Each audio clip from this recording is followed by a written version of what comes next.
تیسرے پہر کے قریب رویا میں صاف دیکھا. اس نے کب دیکھا؟ تیسرے پہر میں.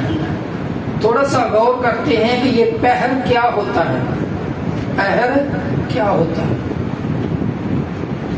ایک دن 24 گھنٹے کا 8 پہر کا ہوتا ہے. تو پھر اگر 24 کو 8 پہ ڈیوائڈ کریں تو وہ 3 آئے. تو اس کا مطلب یہ ہوا کہ ایک پہر 3 گھنٹے کا. ایک پہر کتنی دیر کا؟ 3 گھنٹے کا. تو بائبل مقدس میں پہروں کا بڑا ذکر اور بڑی اہمیت ہے. یہ ٹائم کی ڈیوائڈ ٹائم کو ایسے کیا گیا اور ٹائم کو ایسے پرکھا کے دیکھا گیا. آپ نے پڑھا ہوگا کہ اعمال پہلا دوسرا باب اس کی 15ویں آیت میں لکھا ہے. کیا لکھا ہے؟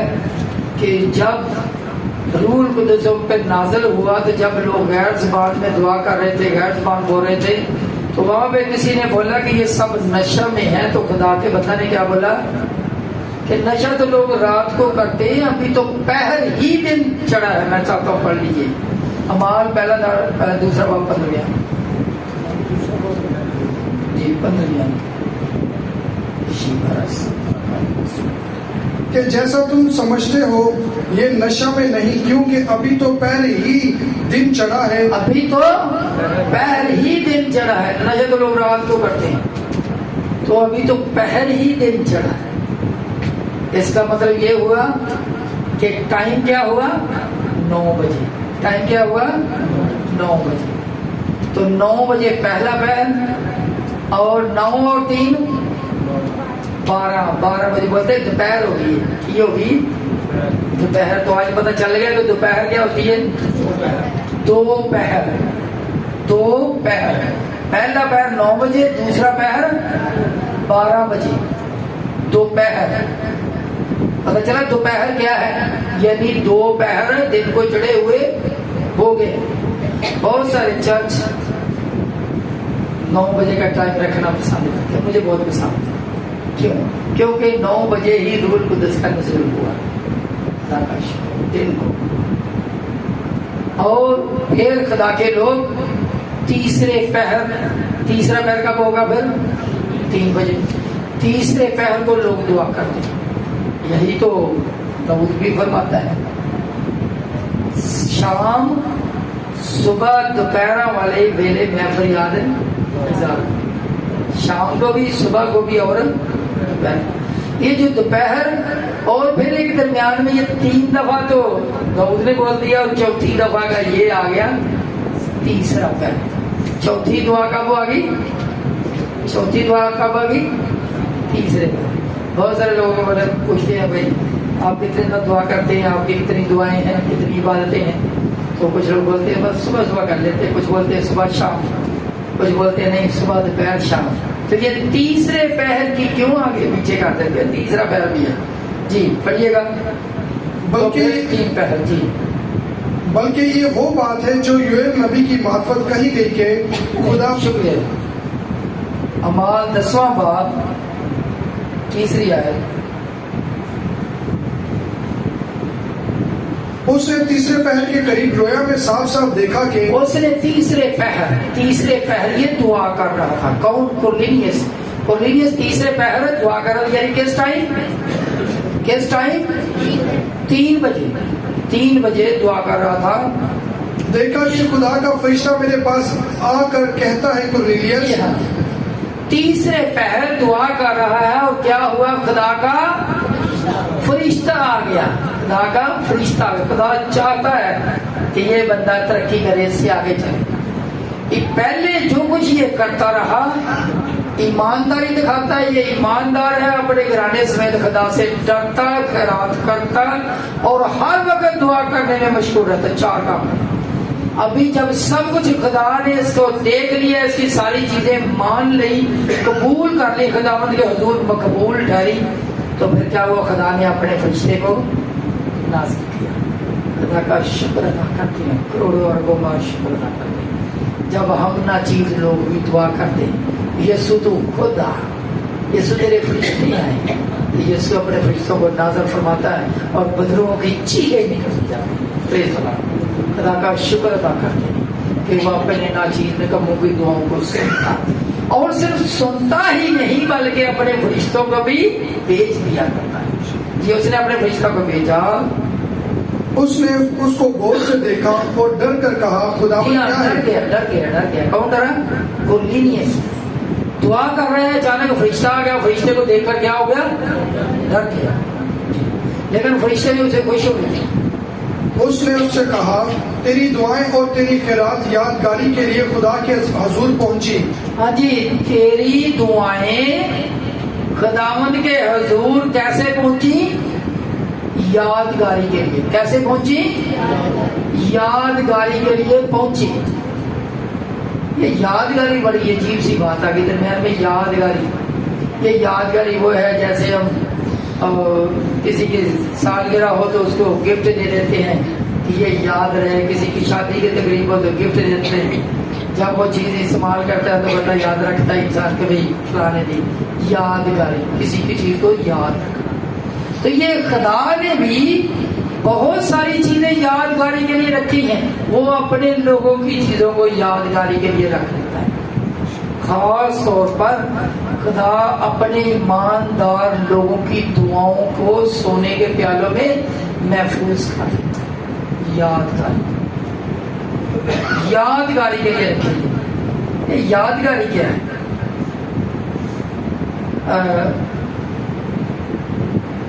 خدا کے حضور یادگاری کی بڑی اہمیت ہے. خدا اپنے لوگوں کی ایک ایک بات کو یاد رکھتا ہے، اور صرف یاد ہی نہیں رکھتا بلکہ محفوظ بھی کراتا ہے. پریز دی لارڈ. میرے ساتھ نکالیے ملاکی کی کتاب، اس کا 3 باب، اس کی 16ویں آیت.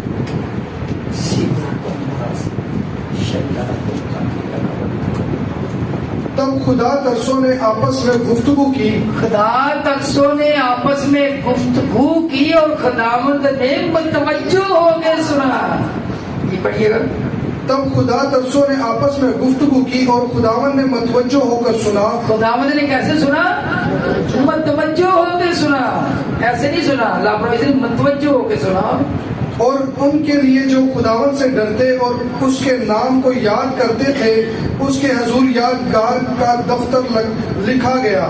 خداوند کے حضور یادگار کا دفتر لکھا گیا. دفتر لکھا گیا. یادگاری اتنی خاص ہے.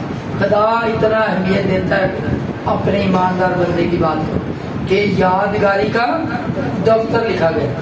یہ دفتر کیا چیز ہے؟ دفتر کیا چیز ہے؟ دفتر تو وہی ہوتا ہے جو ایک کمرہ ہوتا ہے تو کمرہ لکھا جاتا ہے. کمرہ لکھا جاتا ہے، کمرہ تو دیکھا جاتا ہے، کمرہ تو کھڑا رہتا ہے. یادگاری کا دفتر لکھا گیا. ہماری جو یہ اردو لینگویج ہے، اس کا مطلب ہے، اردو کا مطلب ہے لشکری زبان یا زبانوں کا لشکر. اس میں بہت ساری زبانوں کے الفاظ موجود ہیں. تب یہ زبان، کیونکہ یہاں پہ بر صغیر میں بہت ساری اقوام آئی اور ان کی زبان کا اثر پڑا. جس طرح بولتے ٹینا جا ہے ٹینی جی، اصل میں انگلش میں ٹائنی لفظ کے معنی چھوٹی. اسی طرح بولتے جی وانڈے جانا، اسی وانڈے جا رہے ہیں. وانڈے، وانڈے کا مطلب گورا بولتا تھا ون ڈے، ایک دن کے لیے جانا. تو ہم جا کے ہفتہ اگلے کے گھر پر بیٹھے رہتے تو بولتے کتنے جا رہے ہیں؟ وانڈے جا رہے ہیں. مطلب جو پرونے جا رہے ہیں پنجابی کہتے ہیں وانڈے جا رہے ہیں. تو یہ اردو کی زبان میں بھی ہمارے علاقے میں یہ زبانوں کا اثر ہے. تو یہاں پہ اگر دفتر لکھا گیا، دفتر تو ہمارے یہاں کمرے کو بولتے ہیں. خدا کا شکر ادا کرتا ہوں جب میں مسکت میں تھا عمان میں تو وہاں ان کے ساتھ عربی بولا کرتا، سنا کرتا. وہاں بھی یہ بات مجھے مل گئی. کیسے؟ عربی میں رجسٹر کو دفتر بولتے ہیں. رجسٹر کو کیا بولتے ہیں؟ دفتر بولتے ہیں عربی. تو یہاں پہ کیا لکھا ہے؟ خداوند کے حضور یادگاری کا دفتر لکھا گیا، یعنی رجسٹر لکھا گیا. یہ کمرے والا دفتر نہیں بلکہ کیا لکھا گیا؟ رجسٹر لکھا گیا. تو خدا اپنے لوگوں کی باتوں کو، دعاؤں کو، باتوں کو محفوظ کرتا ہے، یادگاری لکھا ہوتا ہے. جی امال 10واں باب اب یافا میں آدمی بیچ کر شمعون کو جو پترس کہلاتا ہے بلا لے. جی ہاں، کورنیلیس کو بولا گیا کہ بھائی تیری ساری باتیں پوری ہو گئی، ابھی تو اس طرح کر کے یافا میں کسی کو بھیج، وہاں پہ شمعون دباغ جس کا گھر سمندر کی طرف ہے وہاں پہ اس کو بھیج، وہاں پہ جائے اور وہاں پہ ایک بندہ ہے جس کا نام ہے شمعون پترس، اس کو بلا لائے اور وہ پھر تجھے کچھ باتیں بتائے گا جس سے تیری زندگی بدل جائے گی. اس نے کیا کیا، اس نے اپنے ایک وفادار بندہ اور اس کے ساتھ 2 نوکر بھیجے، یہ 3 بندے گئے. جی وہ شمعون دباغ کے ہاں مہمان ہے جس کا گھر سمندر کے کنارے ہے. اور جب وہ فرشتہ چلا گیا جس نے اس سے باتیں کی تھی تو اس نے 2 نوکروں کو اور ان میں سے جو اس کے پاس حاضر رہا کرتے تھے ایک دیندار سپاہی کو بلایا اور سب باتیں ان سے بیان کر کے انہیں یافا میں بھیجا. جی 3 بندوں کو بھیجا گیا ہے پترس کے پاس اور ادھر خدا پترس کو دکھا رہا ہے. پترس بھی تیسرے پیر کی دعا کر رہا ہے اور کیا دیکھتا ہے، مکان کی چھت کے اوپر چڑھا ہے، وہاں پہ دعا کر رہا ہے، وہاں سے آسمان پہ سے چادر اتری ہے اور چادر کے اوپر بہت سارے چھپائے کیڑے مکوڑے تھے اور خدا نے اسے بولا اور آواز آئی کہ اسے ذبح کر اور کھا. تو وہ آگے سے جواب دیتا ہے کہ خدا میں نے کبھی ناپاک چیز کبھی نہیں کھائی. تو پھر دوسری دفعہ ایسا ہوا، پھر تیسری دفعہ خدا نے بولا کہ جس کو خدا نے پاک ٹھہرایا تو اسے ناپاک کیوں ٹھہرایا. یہ ساری باتیں اس لیے تھی، اس لیے خدا نے پہلے ہی اسے سکھا دی کیونکہ جو یہودی تھے وہ دوسروں سے اپنا برتاؤ اتنا اچھا نہیں رکھتے. ہاں جی 9ویں آیت پڑھیے گا. دوسرے دن جب وہ راہ میں تھے اور شہر کے نزدیک پہنچے تو پترس دوپہر کے قریب کوٹھے پر دعا کرنے کو چڑھا. جی دوسرے دن، اس کا مطلب پہلے دن اس نے بندوں کو بھیجا، دوسرا دن آ گیا، دوسرا دن آ گیا. ہو سکتا کوئی آج جیسا انسان ہوتا تو بولتے اتنی دور سے اس کو بلا کے لائیں، کون سی اتنی ضرورت ہے، کیا پتہ یہ ایسے پتہ نہیں فرشتہ یا ایسے کوئی مجھے ایسے کسی بدرو نہیں دکھائی دے گی. نہیں، وہ خدا ترس بندہ تھا، خدا کو ماننے والا بندہ تھا، اس نے لاپرواہی نہیں کی. اچھا ادھر دوسرے دن کیا ہوا کہ پترس بھی دوپہر کے قریب کوٹھے پر دعا کرنے کو چڑھا. میرے ساتھ نکالیے، میرے ساتھ پڑھیے 23ویں آیت.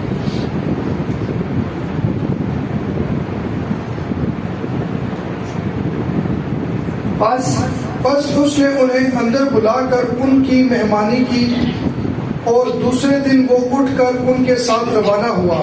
دوسرے دن اٹھ کر روانہ ہوا. دوسرے دن ابھی دیکھنا، پہلے دن اس نے بندے بھیجے، دوسرے دن ادھر پہنچے، جب ان کے پاس پہنچے تو پھر اگلے دن یہ وہاں سے چلا، تیسرا دن، اور تیسرے دن چلتے چلتے یہ چوتھے دن اس کے پاس پہنچتے ہیں واپس سارے پھر ملتے. اور دوسرے دن وہ اٹھ کر ان کے ساتھ روانہ ہوا اور یافا میں سے بعض بھائی اس کے ساتھ ہو لیے. وہ دوسرے روز کیسریا میں داخل ہوئے اور کرنیلیس دوسرے روز وہ داخل ہوئے. کون؟ شمعون پترس اور اس کے ساتھی.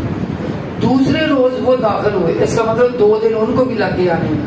تو 2 دن میں یہ پہنچے اور دوسرے دن وہ ہو گئے، 4 دن ہو گئے. جی وہ دوسرے روز کیسریا میں داخل ہوئے اور کرنیلیس اپنے رشتہ داروں اور دلی دوستوں کو جمع کر کے ان کی راہ دیکھ رہا تھا. بڑی بات ہے، پترس کو ویلکم کرنے کے لیے کتنے لوگ آئے؟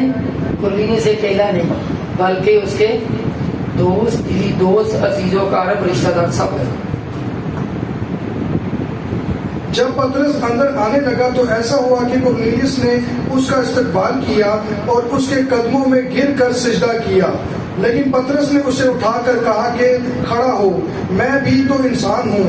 میں بھی تو انسان ہوں، میں بھی تو انسان ہوں. کس نے کہا؟ پترس نے. بہت سارے لوگ خدا کے خادموں کے پاؤں کو ہاتھ لگاتے ہیں، اب خدا کے خادموں کے گھٹنوں کو ہاتھ لگاتے ہیں. کیوں؟ یہ رسپیکٹ ہے. یہاں اس نے جھکا ہے اور کیا کہا کہ میں بھی تو تیرے جیسا انسان ہوں، تو اس طرح کیوں کرتا ہے؟ اچھا، اس نے پھر ساری بات کرتے کرتے یہ بھر آگے ساری بات کرتا ہے اور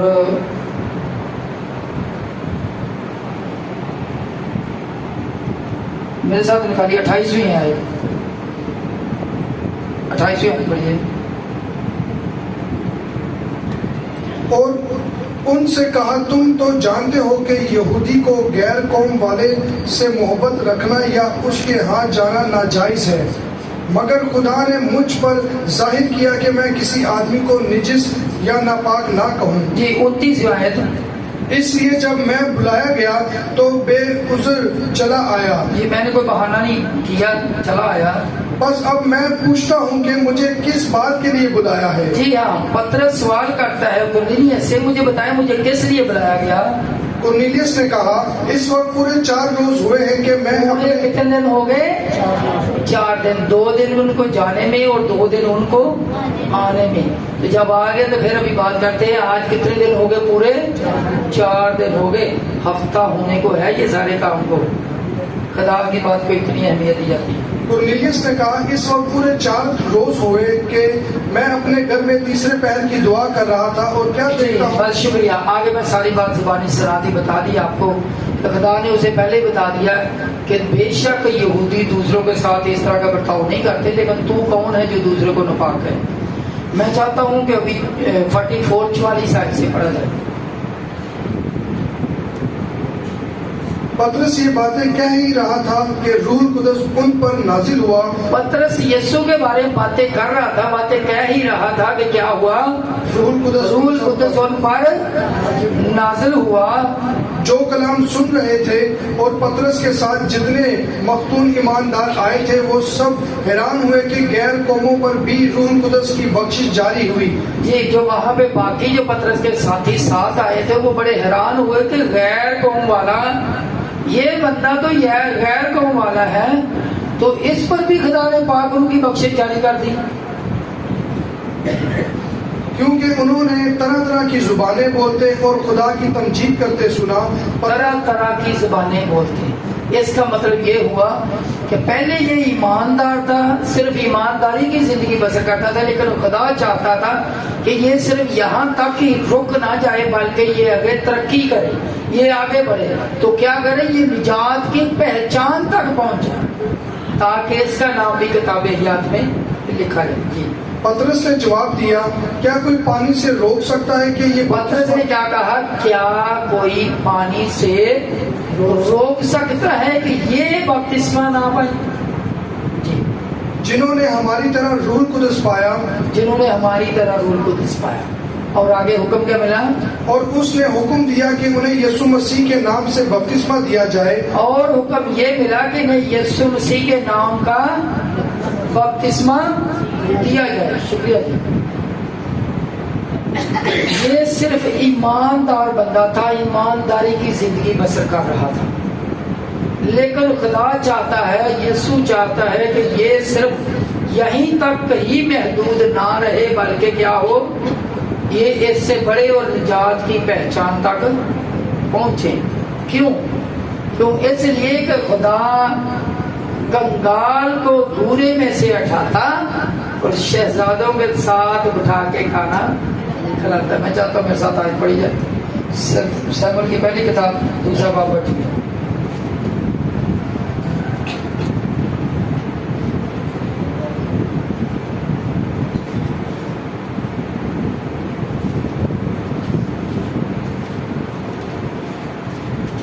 وہ غریب کو خاک پر سے اٹھاتا اور کنگال کو بورے میں سے نکال کر کھڑا کرتا ہے تاکہ ان کو شہزادوں کے ساتھ بٹھائے اور جلال کے تک کے وارث بنائے. صرف دنیا کی چیزیں ہی نہیں بلکہ جلال کے تخت کے وارث بنائے.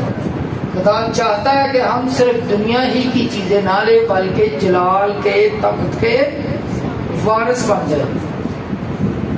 کیونکہ زمین کے ستون خداون کے ہیں. اس نے زمین کے ستون خداون کے. خدا صرف ہمیں یہ نہیں چاہتا کہ ہم صرف ایمانداری کی زندگی بسر کرتے رہیں بلکہ یہ چاہتا ہے کہ ہم توبہ اور نجات تک پہنچیں.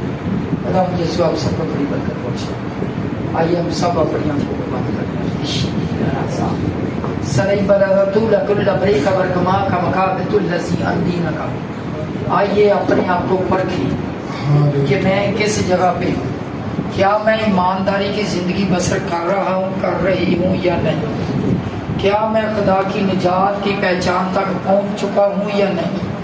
کیا میں نے روح القدس کا بپتسمہ پایا ہے یا نہیں؟ ریشہ مطول رکھا ملا کل کرا خبر جب تک کوئی پانی اور روح سے پیدا نہ ہو خدا کی بادشاہی میں داخل نہیں سکتا. یہ سیدھا والا رسول. آئے ہم سنے ہوئے کلام کے لیے